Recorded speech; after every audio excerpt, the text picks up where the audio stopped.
Greetings everyone, and welcome to another video. So on this video, what I'll be doing here is showcasing the installation of what I'm having right here. This is yiiip. I'll put the name on the screen. It's hard for me to pronounce it. yiiip Hyprland Dot-File configuration. This is how my desktop looks like now.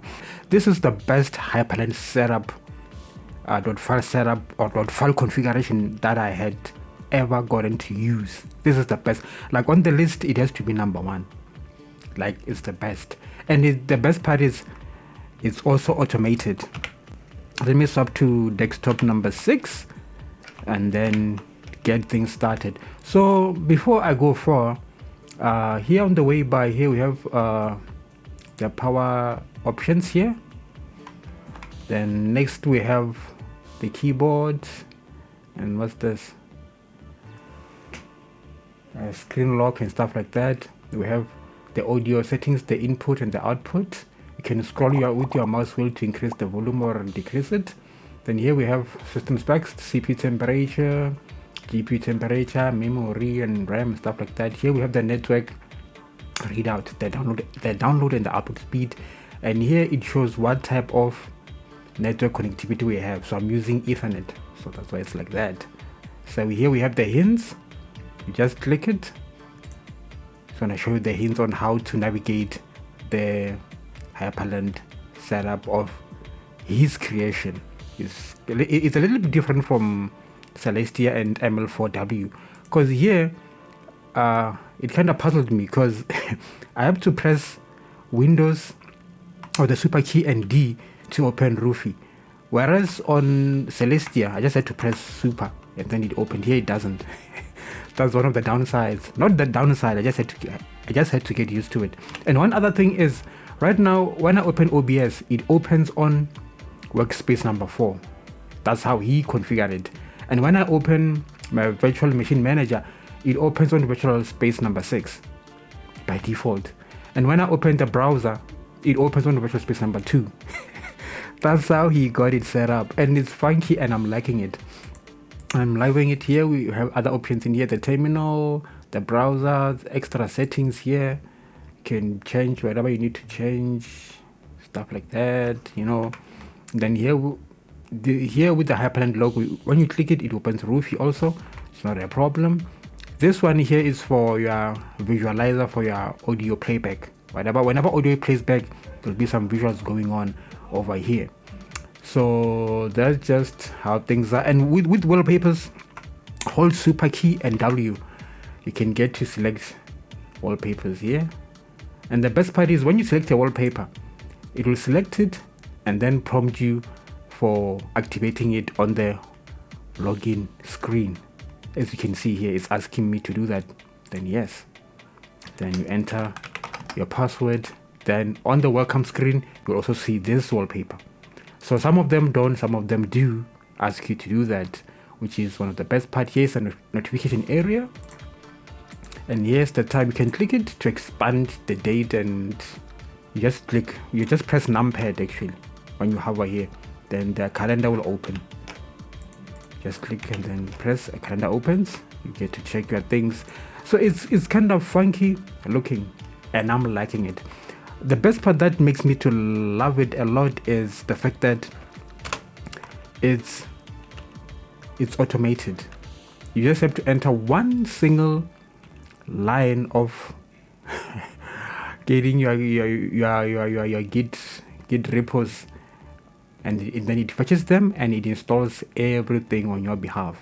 That's the best part with this setup. So without wasting time, let's get started. So I'm gonna need the virtual machine manager. As you can see, it opened on workspace number 6. It means I have to go to number 6. That's where it is. So let me do new. So I'm gonna fast forward on this one, since most of you know how to install Arch Linux, and those of you who don't know how to, just follow along. You'll be able to catch up what's going on. But here, since I'm using a virtual machine, you don't need to trouble yourself a lot with this. If you're installing it on your system, don't worry about virtual machine setup. Then I'm gonna do this. Then here I have to customize it in order to use UEFI, not BIOS. Then UEFI, and that's just about it. Now on the CPU, I need to do this manually. I need 1 socket, 2 cores, and 2 threads. So it's gonna be 4 cores. Memory is cool. Here everything seems to be in order. That means installation can begin. So there we go. Let me move this one to beta space number 1 and then stick with this. So let's get Arch quickly installed so that we'll be able to install the .files in the system and get going.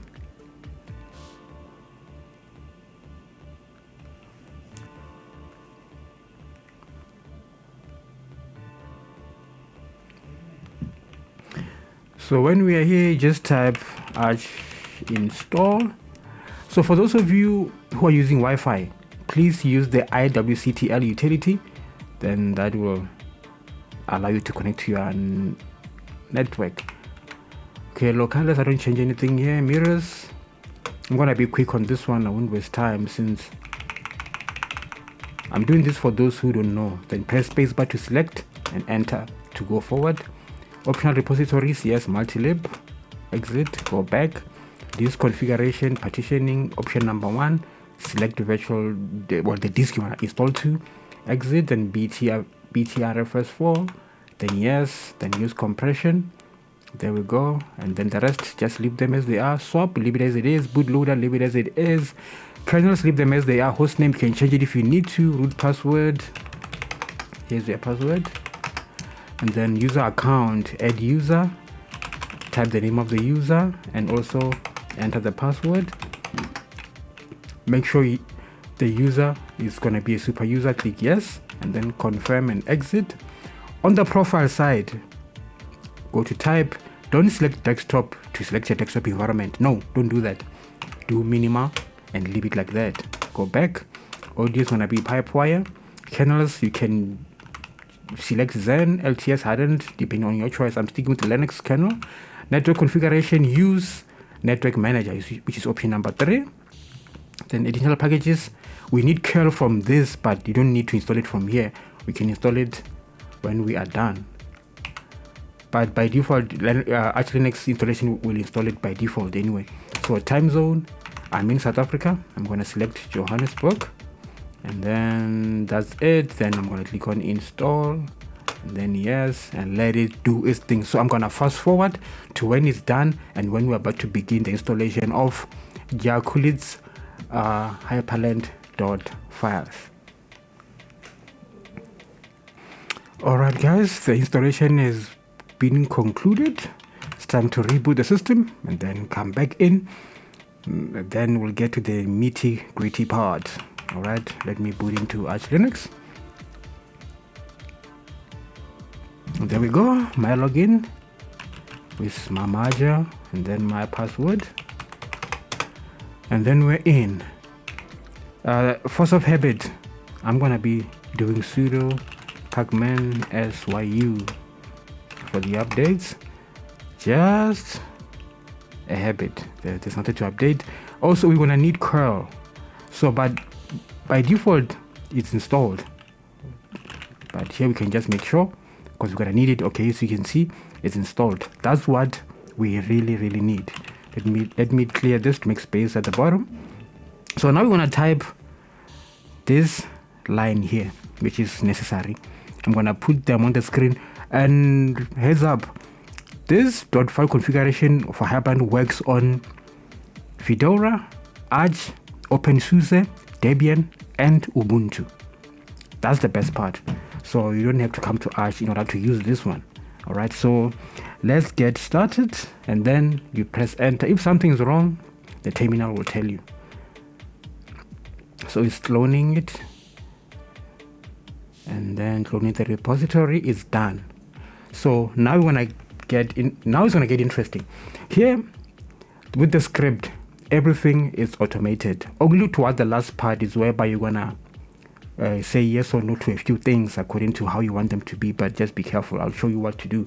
And one other thing is, when you're installing this on real hardware, it's going to detect your graphics card and will tell you about it. I'll show you as we proceed. So let's get going. So would you like to proceed? Yes.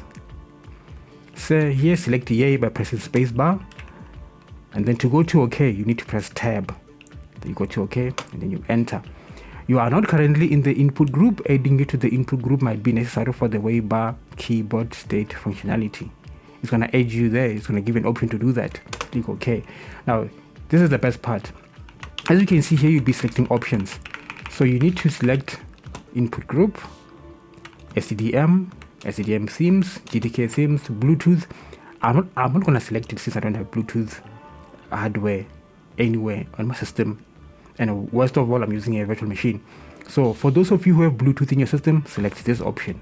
Then you need Thunar, which is the file manager, Quick Shell, XDPH, ZSH, the Pokemon color script for your terminal. You can install this if you want to. I don't need it. I'm going to leave it as it is. Then I also need what? The .files. They are very, very essential.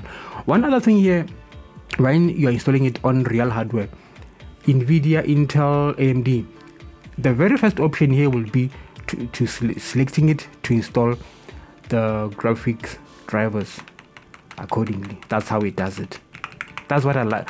That's why I love this .file configuration. So to go to OK, just tab, then enter. Are you happy with these traces? Yes. And then it's gonna do some few updates and then ask for your password, and then we'll be on our way.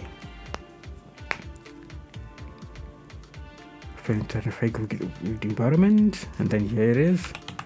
Enter your password, and you're gonna press enter. It will do its thing. Before I proceed, when you go to install it on your system, you must pay attention to what it installs. There are a few things that it installs whereby Celestial failed to do, that I had to do them manually. Like HyprLand agent, it failed to do so. The GVFS, it failed to install them. But this one installs all the necessary packages you're gonna need to have a proper working HyprLand desktop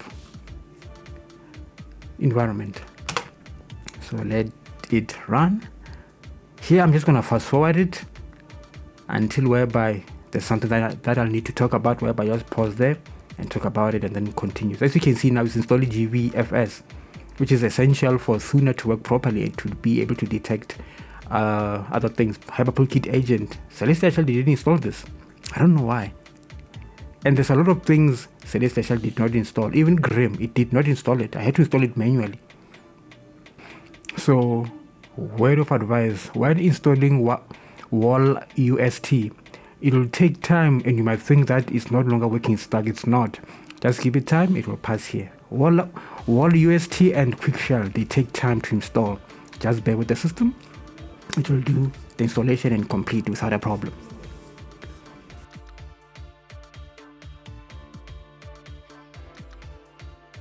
Here, it's going to be detecting your keyboard layout. It detected -US, and that's how I set it up, which is true.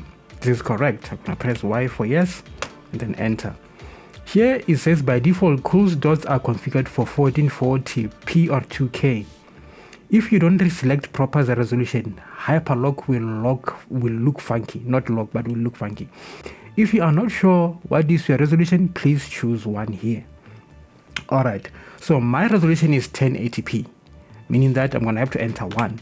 So option number 1 says for monitor resolution less than 1440. That's where I stack up. If yours is 1440p and above, go for option number 2. Then by default, closed doors are configured in 24-hour clock format. Do you want to change to 12-hour? No, I don't want that. Gonna be no, N for no. By default, rainbow borders animation is enabled. However, this uses a bit more CPU and memory resources. Do you want to disable rainbow borders animation? No. And by default there, that's what the N is big. It says no by default. So the rainbow animation is just this around the windows which are open. This rainbow effect. So I'm going to say no. Then it continues. So some wallpapers copied successfully. I think it copied by default. It comes with around 4 to 5 wallpapers. So SDDM, the theme has been detected. Do you want to apply the current wallpaper as SDDM background? Yes. Would you like to download additional wallpapers? I did them, and on this virtual machine I don't need to. I'm going to select no, but I'm going to advise you to say yes if you need more wallpapers. You can say yes on this aspect, but for me I'm going to say no. And then we are done. So if there's an error at the top where it says no, final check if all essential packages were installed. Okay, great, all essential packages have been installed, so meaning there is no error whatsoever, everything is a-okay. So would you like to reboot now? Yes. So let the system reboot and we'll get into Swift HyprLand. And here we go. Then I'm going to enter my password. As you can see, this wallpaper on this SDDM login screen is the one on the desktop.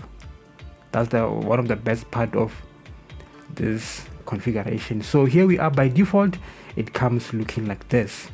So this is what it looks like. Let me go to workspace number 3. I got mine configured to be like this. Got the wallpaper and then changed the waybar by going to some where is it? What's that thing? I forgot where it is. I forgot where the waybar settings are. But there's somewhere around here. That's where I got them. Light themes, waybar styles. Okay, right click on this. This is where I got to change my waybar with these options over here. That's why I can say prism glow. This is what it can look like. Switch into light mode. So when it does that, it reinitializes the HyprLand and reloads everything. That's what it does. So I don't like the way this thing is looking. I'm missing a few things there.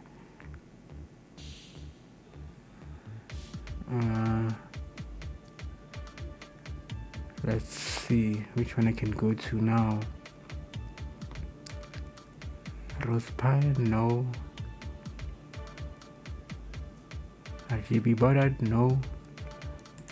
Can go for neon circuit. Okay, that's okay. So I'm gonna need to change this wallpaper. That's not. I don't need to see that. I need something I can match with that. So this is how you can get cools. Let me allow the wallpaper to look the same with the SDDM logged in. So this is how you can get cools HyprLand set up on your system and get going. So this is my virtual machine. This is the thing over here.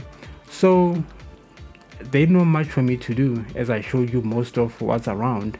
So I think my work here is done. So from Mama's Tech and Gaming, till the next video guys, it's been lovely running, show you this.